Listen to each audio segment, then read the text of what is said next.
With widespread strike action already underway across the education system, and with so many institutions in need of more staff and more money, things can understandably feel a little gloomy.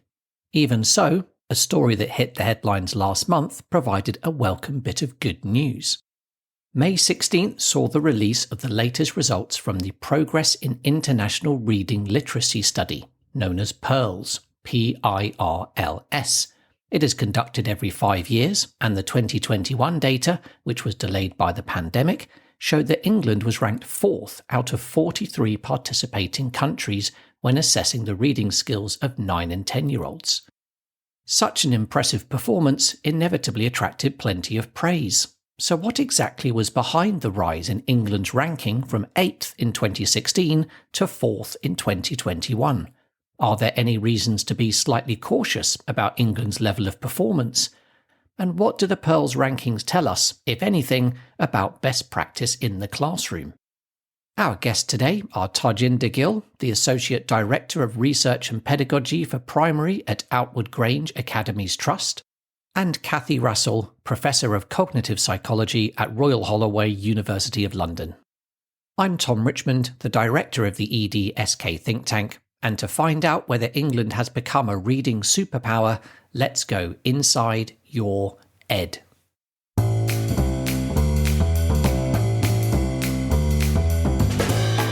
Welcome to Inside Your Ed, the podcast from the Education and Skills think tank EDSK that looks inside the latest stories from across the education system in England, including schools, colleges, universities and apprenticeships. You can find out more about EDSK's research at edsk.org or on Twitter at EDSK Think Tank.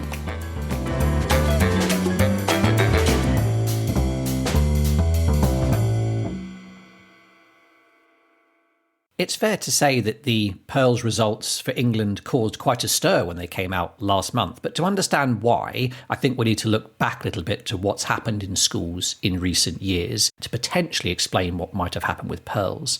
So, Tajinder, as someone who works in and around schools, what would you say have been the major policy changes that we've seen since 2010 in terms of the way that reading is taught and assessed in primary schools in England? Okay, so essentially when the Conservative government came in, they sort of made a lot of changes to the national curriculum all round, including English, including the teaching of reading. So the Rose Review had already come out, I think it was in 2006. So Labour were also going down the same path of the idea of teaching phonics, teaching it discreetly to children, because they felt that was going to be, that was an important component that was missing, and more importantly that it should be taught systematically as well. And so I actually was teaching throughout this entire period, so I was trained in the Searchlights model, multi-cueing, all the rest of it, and so I was teaching, I'd only been teaching for a couple of years when this first came out. And so what happened was that essentially we were told that we had to, as part of the curriculum, teach phonics discreetly, explicitly as a curriculum in early years as well as Key Stage 1. And more specifically, the idea was that, that children would basically, that they'd be learning it in reception, towards the end of reception and then year 1. And that they would, by the time they got to year 2, you might still have some children who need it, but essentially that they should have mastered the basics of that curriculum. And the other thing that the other difference was that they introduced a phonics screening test. And the important thing about this is that it's not actually an accountability measure. So it's not taken into account in the same way as, say, the Key Stage 2 accountability measures are taken into account. It's not put into a league table, it's not published. And the idea was that it would be helpful to teachers themselves and to schools to know how they were performing. So those were the major changes that took place. What kind of stayed the same and might be important in our discussions later on is that the idea of reading as a skill didn't quite make it out of the curriculum. So it was still kind of there, and that has an impact obviously then on the Key Stage 2 SAT. So there's always this question about phonics and its impact on Key Stage 2 on the reading comprehension, but that's quite a complex thing that maybe we want to unpick later. So Tajinder, you've mentioned phonics. You've mentioned this word several times as part of the core of what the government is now doing with teaching. And you also mentioned what came before it, things like multi-cueing. Can you give us a quick intro to what you mean when you talk about phonics and what made it different perhaps from the way that we taught reading beforehand? So essentially what we're saying is you can break any word down. I mean, essentially, we make sounds, right? And we represent them with letters. And we might have, say, one-to-one correspondence sometimes we do it with sort of two letters, and so A, for example, OW to make, so whatever sound we're making, we're representing it. And what we were doing was we were explicitly teaching children the sound and letter correspondences so that they could, basically, so they actually learnt it. And it wasn't being left to chance or coincidence. Now, what was happening prior to that was that we were being told to use a wide range of methods. But essentially what that was doing was that it wasn't really working. And what was happening to those children, particularly those who were struggling to read, is they weren't learning the phonics side of things, and all these other methods really were just confusing them. So we had this kind of stubborn set of children at the bottom who weren't learning to read, and who were, we did have a much larger group of children who were leaving primary school unable to read. And we didn't really have the strategies to try and improve that either, because I don't think we were diagnosing what the reading problems were. Okay, thank you. So we've got the movement towards phonics, so we're teaching these letter-sound combinations very explicitly as the basis of reading. Kathy, we've got the government pointing in a very clear direction here. They come in 2010, they want reading to be taught through phonics, and they want to have a phonics screening check for year one pupils in primary schools to check that they are picking up these basic skills. Now that undoubtedly feeds into what we're going to talk about in terms of PIRLS. So let's just focus for a moment on what PIRLS actually is. What is this internationally recognised assessment trying to do when it comes to reading? And also, what kind of reputation does it have as a test of children's reading skills? Well, PIRLS is an international comparison study carried out every 5 years. And it's a study of two things. The primary component is it's a test of reading comprehension when children are about the age of 10. So in England, that's at year 5. It's extremely highly regarded as an international comparison measure. There's also another part of it that tests children's enjoyment and confidence in reading. And the really great news about this year's PIRLS results is that England has just done fantastically well. We've got a score that is significantly above the international median. When we compare ourselves against nations whose testing wasn't disrupted because of the pandemic, we've moved into 4th place amongst all those nations. So we're higher than every European nation. We're higher than the USA, Australia, and New Zealand. And I think, when you look at the full range of data, PIRLS gives us 4 international benchmarks. There's the low benchmark, then there's an intermediate, high, and advanced.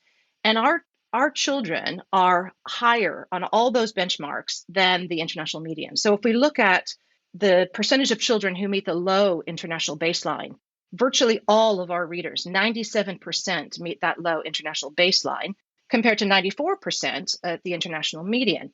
And then if we look at the percentage of our readers that get into the high and advanced benchmarks, 75% of our readers are at that benchmark versus 43% internationally.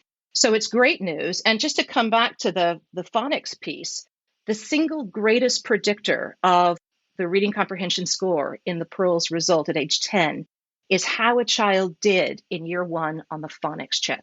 It's a more powerful predictor than a whole host of pupil-related factors such as age or gender, ethnicity, whether they speak English as an additional language, whether they're on free school meals. So, the power of that instruction is really, I think, shining through in the PIRLS results. And unlike almost every other nation who experienced significant drops in their PIRLS scores because of the pandemic, we did not. So, Kathy, what was your reaction on results day then when you see England move from 8th to 4th? Were you surprised? Was it expected? What was your reaction?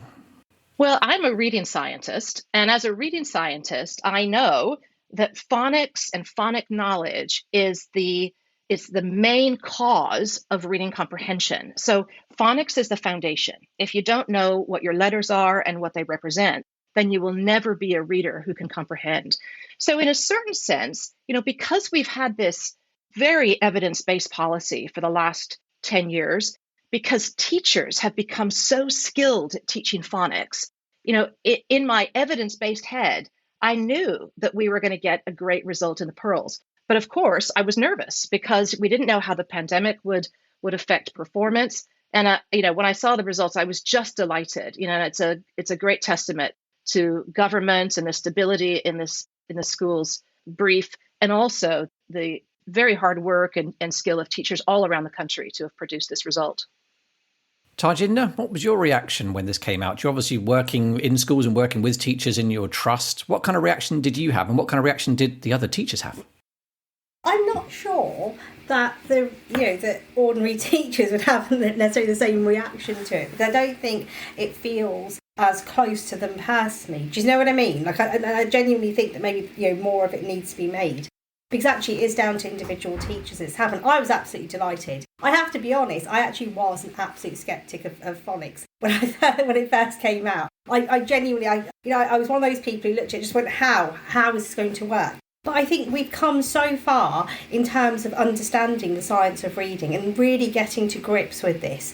Because once you start to look at it, Kathy, you said it yourself, we need to actually, to some extent, we need to sort of change the way that we looked at reading in the first place, which is to go from going, reading is this almost natural act and somehow we've got to try and induce it in children, into going, actually, it's a curriculum that can be taught and we can do something about it. So, yeah, I think it's absolutely amazing. I think it's absolutely brilliant for this country as well, because those children, particularly in disadvantaged areas, particularly early in my career, a lot of children were sent up, to Key Stage 2 or further on, as special needs children, and they didn't have anything, and they used to sort of label them as having general literacy difficulties. Now, those children would have been the precise children who needed a phonic programme. That was what was holding them back. It's not they had a particular issue or a disability or a SEND issue, there wasn't anything else. It was just they were lacking that. And the fact that we've done something to tackle that rather than just give them a label is really important. Now, don't get me wrong, there's a whole host of other reasons why children might not learn to read. But there was definitely that stubborn group of children for whom we couldn't really do anything. So I think what it's really done is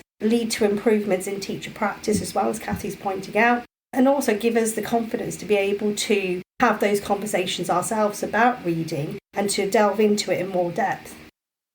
Well, let's look at some reactions from the world of politics, because unsurprisingly, perhaps, the schools minister, Nick Gibb, who oversaw most, if not all, of the changes that we outlined at the start of this episode, was shouting from the rooftop of the Department for Education about these encouraging results. And he also wrote a couple of opinion pieces I saw off the back of the PIRLS results in the broadsheets. And his article in the Times was titled, "How We Won the Phonics War." Now, Kathy, I think for our listeners who are not familiar with primary education, this idea that there might be a war going on somewhere about how we teach kids to read may sound quite odd, because we all agree it's a good thing. We all want every single child to read and read fluently. And yet there seems to be this use of the word war. So can you talk us through how phonics, a method of teaching reading, can have become part of this so-called reading wars, not just in England, but in the US, in Australia and elsewhere? Yeah, so this war does go back quite a number of decades. And it really is between two sorts of conceptualizations of reading. So on the one hand, a group of primarily educationalists in the USA thought that reading was a very natural act. And if you immersed children in a library of books and a literacy-rich environment, then they would sort of just pick it up. And we know that we do pick up certain things that we're not explicitly taught. But while some children might learn to pick it up, what the evidence was showing was that most won't, and that aspects of reading need to be taught. I mean, reading is not a natural act. We've only done reading as a public activity for a couple of hundred years. So we think about it as a skill, right? It's a skill. We don't have neural hardware for reading. We have to build that neural hardware over a long, long period of time through instruction and experience. And phonics is the first step to that. Phonics is simply explicit instruction on what the alphabet is and what those letters represent. So for us, they're meaningful, but to a child, they're just arbitrary lines, squiggles, and dots. So phonics tells children, this is what this stands for. And that then gives them the toolbox to start to read independently and get all that experience that ultimately builds the reading system. So these two camps have been at a bit of a war. We call it the reading wars for a number of decades. And I think we are now coming around to why phonics is so important. And I think results like England's and seeing what the outcome of real vision and focus on the evidence and its application to policy and practice has now made other nations around the world want to replicate what England's doing. So Australia is bringing in a phonics check in a number of its states. I'm frequently consulted by other governments around the world about how they can replicate England's to success by making sense of the reading science in terms of their own curricula. Fascinating. Tarjinder, you mentioned when it came to the PIRLS results, it wasn't necessarily the talk of the staff room on the day because teachers are very busy people. But do you think Nick Gibb is right to talk about winning the war against what he sees as more progressive voices in our education system? Do you sense there is still a war in this issue in English primary schools? I think that the war is more ideological and it's probably more academic than it is practical. So for me, it was always about, well, what had I been trained in? And what was I actually given the information about? Now, I wasn't given the knowledge about phonics and the importance of it when I was training to be a teacher in the same way that I probably should have done, you know? And so we're training teachers in a slightly different way now. But don't forget that, even a couple of years ago when I first joined Twitter, you still had, academics who were, just fully against it ideologically on certain grounds because there are people who disagree, not only with, yes, you've got the romantic idea of reading, but you have people who simply disagree with any kind of explicit instruction whatsoever, right? So any kind of direct instruction of teaching anything to children, there are people who just will go, come out in hives over it, even when it's absolutely necessary. There are people who think that you're going to destroy the beauty of reading by breaking it down. And I think there is also a genuine concern, which I think is something that we probably should take on board, which is how much teaching of phonics is there vis-a-vis other things as well. Because I can imagine that somewhere there is going to be a school where they've gone full on and they're not teaching enough of the other books and that type of thing. Do you know what I mean? That they're not giving children a rich enough diet. So I think fair enough if that's genuinely happening. But I would say, actually, for most teachers that I've known, the person who actually changed my mind was actually a reception teacher, funnily enough, because she was like, well, we've got to do something, because she was seeing it from her perspective. I was kind of in year 5 at the time, and I was almost accepting, well, there's just nothing I can do for certain children. Whereas obviously for her to be at the start of the journey, she could really see the benefit of this. And I genuinely can't imagine now people going back to the Searchlight model. I can't imagine myself. So, there's a new government and they got rid of phonics. I'd probably just have to teach it discreetly somehow, I'd probably have to do a Harry Potter or something, sort of teach it on the slide. Because I just can't imagine teachers going back to that and going, oh, yeah, we should use all these different methods, because I think that they would automatically see the problem with that. I think they would see the difference, and I think that's a massive thing now, because teachers have been teaching phonics for a long time. Yes, you do still have some people who oppose it, but I think on the whole, in the schools that I was in, we just wanted to improve things for children. That's what we wanted to do. We wanted to have something that we could do that would improve things and that would lead to improved outcomes for the children that we were teaching, as opposed to just trying to throw things at it. And I think phonics is really successful in that, and that you can genuinely see the improvements in children. And also children themselves, the confidence they get, not just in reading, but in spelling as well, because there is that crossover too. And I noticed that straight away as well. So, yeah, I genuinely think that, the vast majority of teachers are happy teaching phonics, and they would continue doing so, whether they were compelled to or not, because I think they've seen the benefits of it. Kathy, what do you make of this? Well, I just wanted to come back on this winning the phonics war point as well, because I think, we don't really like to talk about wars, but I just want to take us back to 2012 when the phonics check came in. And, when new policies come in, it's very unusual for policies to come in when they're very unpopular. And this phonics check was an unpopular policy. Teachers didn't like it. Schools didn't see why they had to do it. The general public didn't know anything about it. But, Nick Gibb put this policy through. He stuck with it. He had vision in the evidence. And, at that point, people in high positions in education were saying things like, it's likely to have a detrimental effect. This is just teaching children to bark at print. And even last year, a group of scientists from the Institute for Education said that the policy is uninformed and failing children. So I think, this is a case where someone sought the evidence, made a decision to go with the evidence, stuck with it, had vision. So I think, even though we don't like to talk about wars, I think we can give Nick Gibb some credit for that and for a job well done. Okay, fair enough. Let's move from the good side of the PIRLS results to the perhaps less good side of the PIRLS results. Because I'm sure many of our listeners and education policy observers will be very pleased to see England moving up the international rankings. But it's also fair to point out that it wasn't all good news from the PIRLS study. The result that caught my eye in particular was that internationally, 42% of pupils said that they enjoy reading across the whole PIRLS study. But that compared to just 29% of pupils in England who enjoy reading. Tarjinder, how concerned should we be about this? We're rising up the international rankings. Phonics seems to be working across the country and indeed in other countries too. It all sounds like great news, but has something potentially been lost in the drive for higher standards here?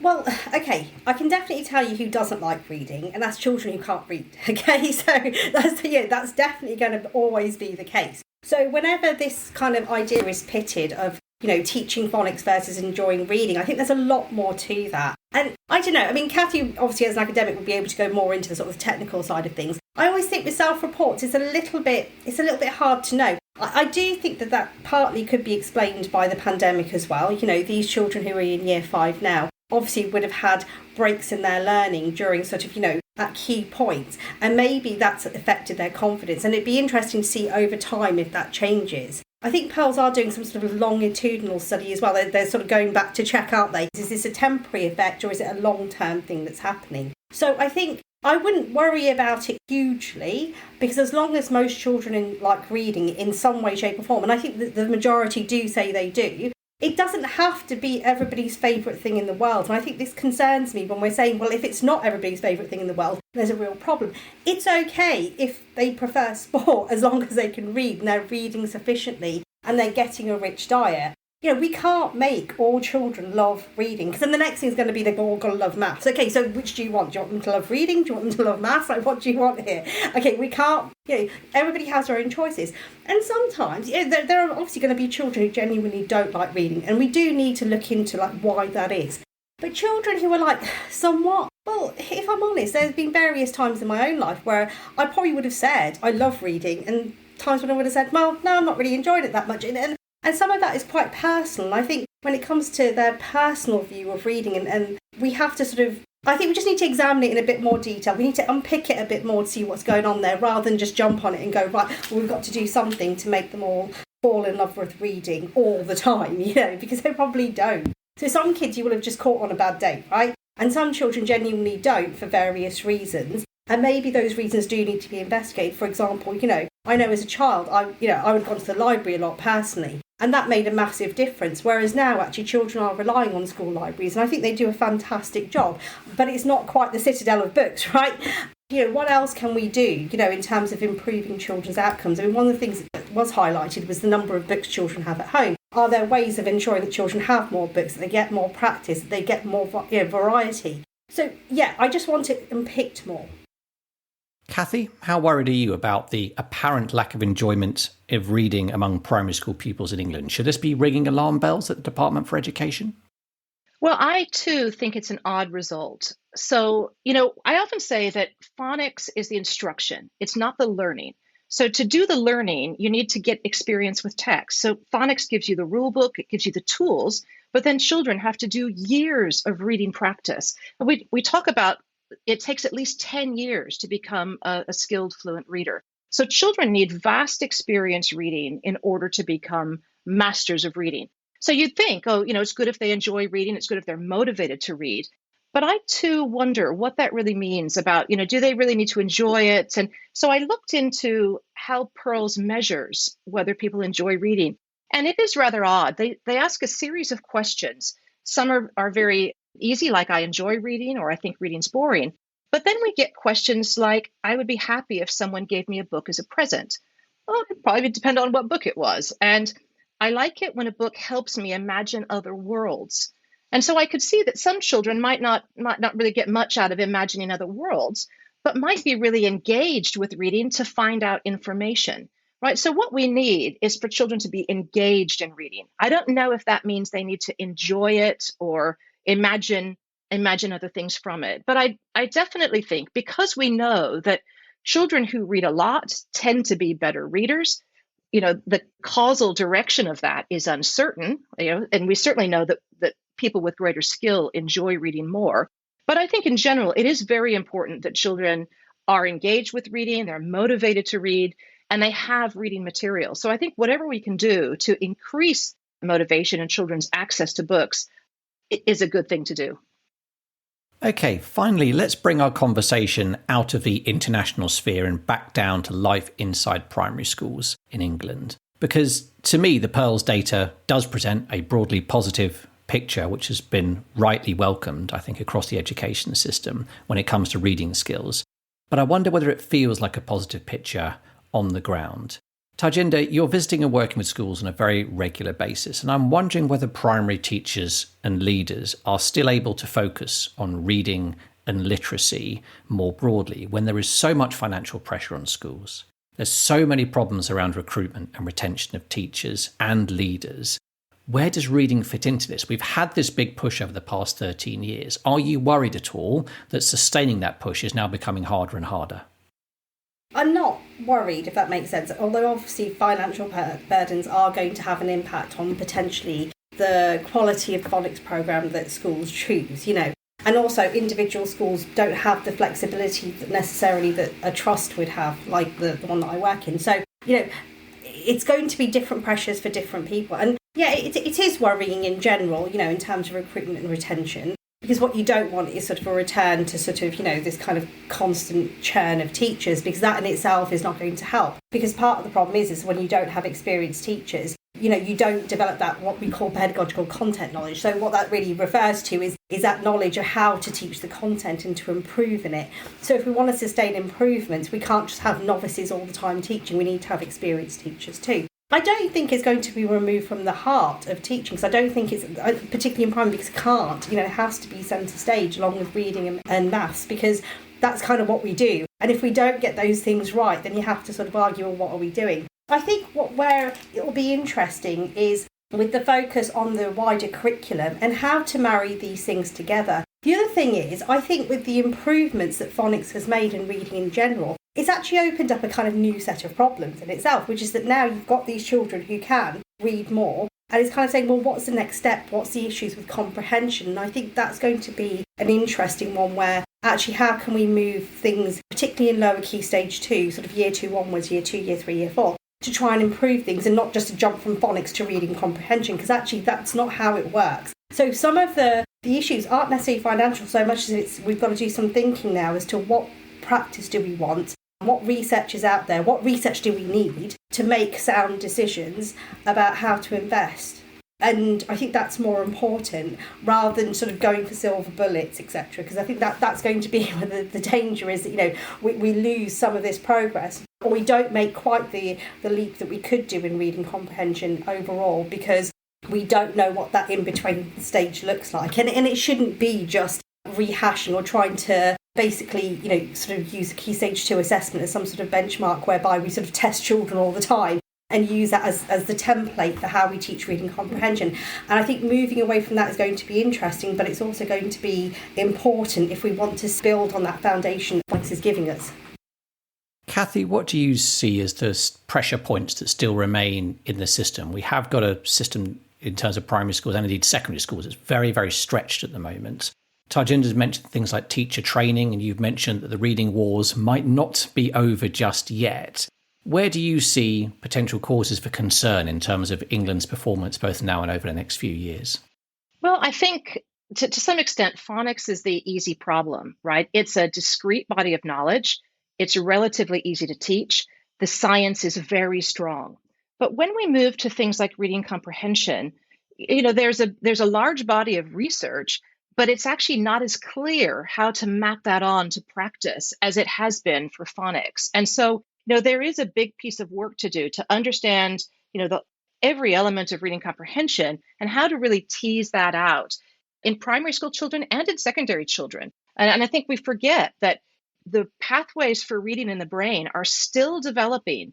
They're still increasing in sensitivity into adolescence. And so we should, remember that this is a problem that carries on into secondary school. But I actually feel more positive than your question would suggest. And the reason is this: when we look back to 2012, 10 years ago, and the relationship between researchers and practitioners, it was almost nothing. And as a researcher, we used to write our academic papers and just think, oh, somebody will read that and they'll translate that to good practice. And actually, something's happened over the last 10 years, and it's a number of forces. So as researchers, we're much more incentivized now to engage with the outside world and develop proper impacts from our research. But there's also the grassroots movements like Research Ed, which connects researchers and teachers.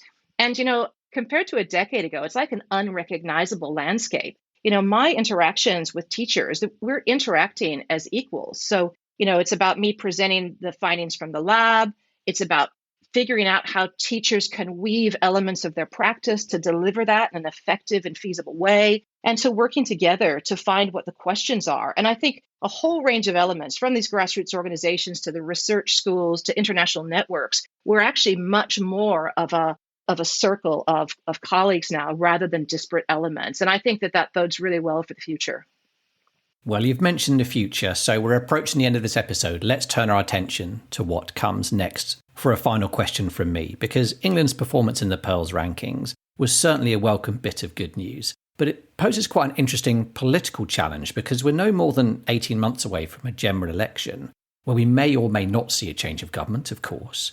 But for any new government after an election, it's very easy to focus on the things that aren't working well and say that you want to change them. But it's quite challenging to think about the things which are working well and what you're going to do with those, if indeed you're going to do anything at all. So my question is, with England having pushed up even higher now in the international reading rankings, what should a future government do to protect the progress that we have seen and yet keep pushing for higher standards in future?